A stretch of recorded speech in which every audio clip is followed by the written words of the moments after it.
SI chapter के next question है आज कि कोई धन 5 वर्ष में 800 रुपए और 7 वर्ष में हो जाता है 880 रुपए। तो any amount in 5 year it's become 800 रुपए एंड इन 7 ईयर होता है 880 रुपीज। तो इस क्वेश्चन में आपको निकालना है प्रिंसिपल और रेट। तो पहले इसको समझो कि ये है क्या। ये आपका टाइम है 5 ईयर, ये आपका 800 है अमाउंट, नेक्स्ट है आपका 7 ईयर है और अमाउंट है आपका 880 रुपए। तो जो अमाउंट होता है उसके अंदर दो चीजें इंक्लूड होती हैं। अमाउंट बराबर होता है प्रिंसिपल प्लस ब्याज, सिंपल इंटरेस्ट। बट जब हम ईयर की बात करते हैं तो ये कन्वर्ट हो जाता है principal plus time multiply SI, मतलब कितने समय का ब्याज। तो यदि हम 800 को देखें तो ये है आपका principal plus 5 multiply SI. Principal में जब हम 5 साल का ब्याज जोड़ेंगे तो आपका 5 साल का आएगा अमाउंट। ऐसे ही जब आप इसको चेंज करोगे तो ये है आपका प्रिंसिपल प्लस 7 मल्टीप्लाई एसआई। अब इसको शॉर्टकट कम करते हैं तो जब हमको सिंपल डिफरेंस करेंगे तो यहाँ से आपको पता लगेगा ऐसा क्यों किया। ये आपका आएगा 2 ईयर और जब हम इनको आपस में डिफरेंस करेंगे तो ये आएगा 80। अब समझने वाली बात सिर्फ यहाँ है, जब हम इनको माइनस करेंगे तो आपका आएगा 2SI। इसका मतलब ये जो बचा है ये आपका 2 साल का ब्याज है और जो सिंपल इंटरेस्ट होता है वो हर साल का बराबर होता है। तो यदि 2 साल में कोई ब्याज 80 रुपए होता है तो वो 1 साल में होगा आपका 40 रुपए। अब इसी कंडीशन से यदि आप यहां चले तो ये था आपका 800 sorry principal plus 5 multiply SI और ये बराबर दिया था उसने 800 रुपए के। तो इस 800 रुपए के अंदर आपका प्रिंसिपल है और 5 साल का ब्याज है। तो यदि हम 1 साल के ब्याज को 5 में कन्वर्ट करें तो 200 रुपए ब्याज होता है। जब इसको 200 इसमें से माइनस करेंगे तो आपका आंसर आ जाएगा 600 रुपए। तो 600 आपका यहां से होगा प्रिंसिपल। अगर इसको यहां से निकालना चाहें तो आपका 880 था जो अमाउंट था, इसके अंदर जो इंटरेस्ट है वो है 7 साल के लिए। तो 40 1 साल का है तो इसको 7 से मल्टीप्लाई करेंगे, 7 चौक 28, 280 रुपए होता है ब्याज और जब इसमें से 280 माइनस करोगे तो आपका आएगा वही 600 रुपए। ये आपका होगा प्रिंसिपल। तो इस कंडीशन में आप इसको पहले से भी निकाल सकते हैं और दूसरे से भी। तो सिंपल कुछ नहीं करना, जैसे आपको उसको डिफरेंस करेंगे, डिफरेंस करते आपके ईयर आएंगे और यहाँ पे जो इंटरेस्ट होगा वो उतने ही साल का होगा, वहां से पहले आपको निकालेंगे सिंगल ईयर का एक इंटरेस्ट और उसको फिर इसमें रख के वहां से आ जाएगा आपका प्रिंसिपल। अब सेकंड क्वेश्चन इसमें पूछता है कि रेट क्या होता है। तो पहले आपको प्रिंसिपल निकालना पड़ेगा उसके बाद ही रेट निकलेगा। तो अभी आपका जो प्रिंसिपल है वो 600 रुपए है, टाइम उसने गिवन दिया है 5 साल, रेट आपको फाइंड करना है, ब्याज आपके पास बहुत सारे हैं, 1 साल से लेके और कितने का भी ब्याज आप यहाँ से ले सकते हैं। तो कंडीशनली जब आप यहाँ लेंगे, हमने जब यहाँ पे टाइम आपका लिया है 5 तो आपको यहाँ ब्याज लेना पड़ेगा फिर 5 का 200। यदि आप इसको छोटा करना चाहते हैं तो यहाँ पे जो टाइम है आप उसको 1 में कन्वर्ट कर लें और जो ब्याज है वो भी आपका 1 साल का ही काउंट हो जाएगा फिर। तो कंडीशनली आप यदि 5 साल लेते हैं तो ब्याज आपको लेना पड़ेगा 200 और यदि 1 साल लेते हैं तो ब्याज आपको लेना पड़ेगा 40। अब इससे सोल्व कर देंगे तो ब्याज बराबर होता है प्रिंसिपल मल्टीप्लाई टाइम 1 है, रेट आपको निकालना है और डिवाइड बाय 100। तो ये आएगा आपका 20/3% आएगा आपका रेट। तो ये क्वेश्चन है, इसके अंदर आपको एक साथ में ही 2 प्रश्न पूछे गए थे, पहला प्रिंसिपल था, फिर आपका रेट था। तो यदि आपसे रेट पूछा जाए तो पहले आपको प्रिंसिपल निकालना होगा, और यदि आपसे सिर्फ प्रिंसिपल ही पूछा जाता है तो आप इसको डायरेक्टली निकाल सकते हैं। नेक्स्ट टाइप है इसकी,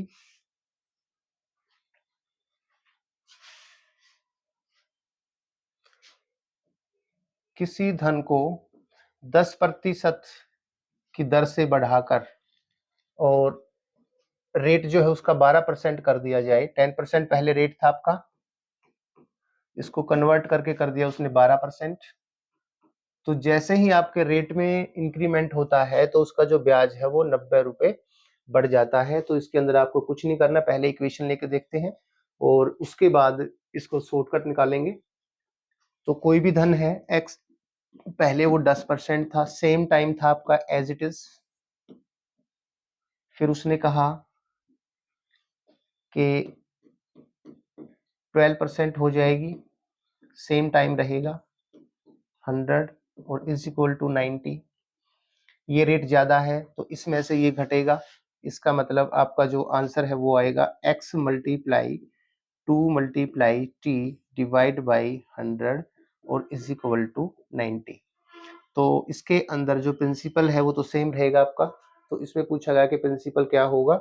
टाइम की यहाँ कोई वैल्यू नहीं है, अगर 1 है तो 1 साल के लिए होगा, 2 है तो 2 के लिए होगा। तो उस कंडीशन में जब हम इसको चेंज करते हैं तो ये x आ जाएगा 90 मल्टीप्लाई 100 डिवाइड बाई 2। तो इस कंडीशन में यदि हम इसको शॉर्टकट करें तो सिर्फ ये लेंगे, कितना इंक्रीमेंट है 2 का, तो किसका 2% बराबर होता है 90 के। क्योंकि ये जो वृद्धि हुई है ये सिर्फ आपके 2% बढ़ने से हुई है, तो डायरेक्टली लेंगे x का 2% इज इक्वल टू 90 के,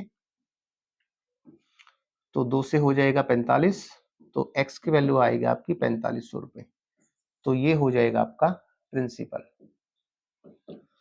तो जब भी आपको रेट कन्वर्ट दे तो यहाँ पे कम भी हो सकता है। अगर इसी क्वेश्चन को वो उल्टा कर देता कि 8% से लेके उसने कर दिया 5%, तो अब उसको 90 रुपए कम मिलते हैं।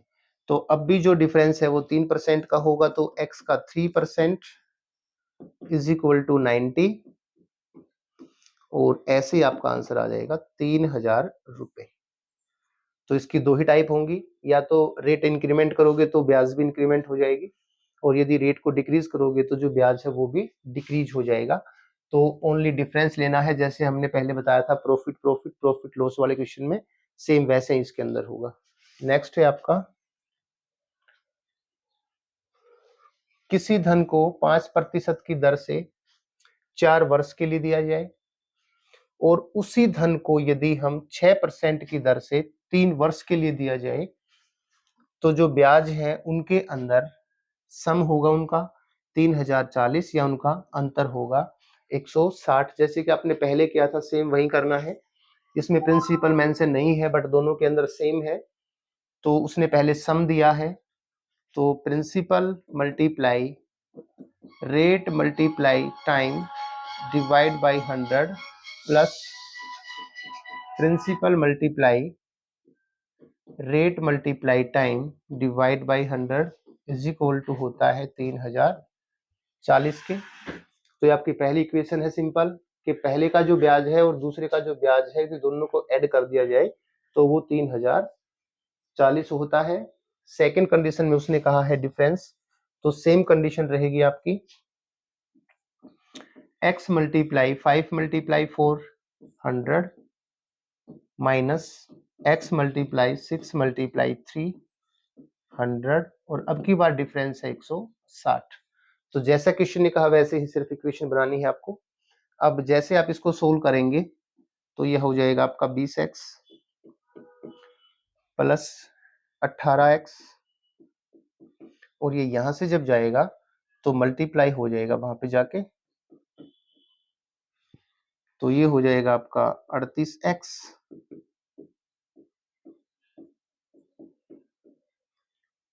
तो x की वैल्यू आ जाएगी डिवाइड बाई 38, और यहां से आपका आ जाएगा प्रिंसिपल। जब हम इसी कंडीशन में उसको सोल्व करेंगे तो वो भी सेम रहेगा आपका 20x divide by 100, 18x divide by 100, 160। तो 2x बराबर है 160 मल्टीप्लाई 100 और x की वैल्यू आ जाएगी 160 मल्टीप्लाई 100 बाई 2। तो ये आपका नेक्स्ट क्वेश्चन था कि जिसके अंदर उसने ये कहा था कि कोई एक प्रिंसिपल है और जिसको हमने दो अलग अलग टाइम और दो अलग अलग रेट पे दिया गया है, और जब उसको अलग अलग टाइम और अलग अलग रेट से देते हैं तो आपको एक टोटल अमाउंट मिलता है, और जब उस टोटल अमाउंट को हम सिंपल इंटरेस्ट में लेके चलते हैं तो प्रिंसिपल क्या होगा उसने ये बताया था। और सेकंड जो क्वेश्चन था आपका उसके अंदर इसी में उसने कहा था डिफरेंस। अब नेक्स्ट है इसका लास्ट क्वेश्चन कि कोई व्यक्ति 8 वर्ष के लिए किसी भी धन को यदि उधार देता है तो उसको टोटल जो ब्याज है वो मिलता है 160 रुपए या 1600 रुपए लगा लो, कि जो भी कंडीशन थी उसने जो पैसे उसको उधार दिए हैं उसने हिसाब लगा के बताया कि आपका जो 8 वर्ष के अंदर जो टोटल ब्याज देना होगा आपको वो देना होता है 1600 रुपए। अब इसके अंदर 2-3 कंडीशन बन जाएंगी। यदि वो आधे समय के बाद पैसे दे भी सकता है और पैसे ले भी सकता है, तो यहाँ पे 2 कंडीशन होंगी। आधे समय के बाद आधा धन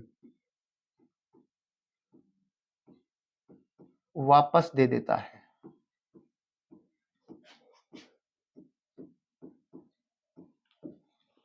कि जो आधा टाइम है उसके बाद वह अपना आधा जो पैसा उसको वापस दे देता है। तो हम सिर्फ ब्याज से ही कैलकुलेट करेंगे कि उसको लास्ट में कितने पैसे देने होंगे। तो इसका सिंपल तरीका ये होता है पहले तो कि हम 1 साल का निकाल लेते हैं। 200 रुपए है आपका 1 वर्ष के लिए। आधे समय की बात उसने इसको जो डिवाइड किया है वो किया है 4 साल और 4 साल के अंदर।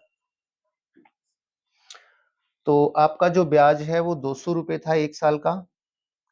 पहले आधे समय के लिए कुछ नहीं करता वो, तो हर साल उसको 200 रुपए देने पड़ेंगे 4 तक,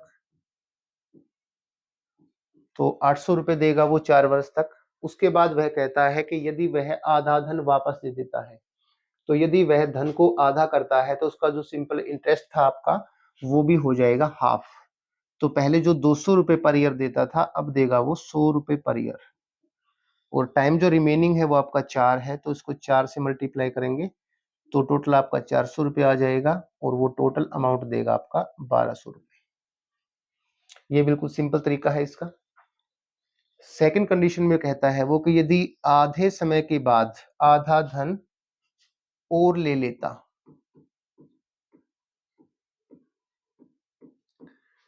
तो वो भी सेम रहेगा आपका। 1 साल का आपका 200 रुपये है, आधे समय तक उसने कुछ नहीं किया तो 200 मल्टीप्लाई 4, उसका ब्याज हो जाएगा 800 रुपये। अब वो कहता है कि आधे समय के बाद आधा धन और लेगा। आधा धन और लेने का मतलब ये होता है कि जो उसका जो ब्याज है वो आधा बढ़ जाएगा। तो आपका जो पहले ब्याज 200 था अब वो हो जाएगा 300 रुपये, और समय था आपका वही 4, तो 4 से मल्टीप्लाई करेंगे 1200 रुपये, और टोटल हो जाएगा आपका 2000 रुपये।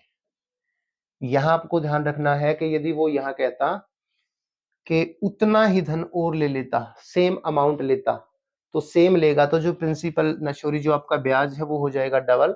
उसने कहा है कि आधा धन और लेता है मतलब जितना पहले था उसका हाफ और लेता है। तो पहले जो धन था उसका ब्याज होता था 200 रुपये, यदि वो आधा धन और लेता है तो उसको मिलेंगे 100 रुपये का ब्याज और का धन लेगा वो, तो टोटल हो जाएगा आपका यहाँ पे 300 रुपये।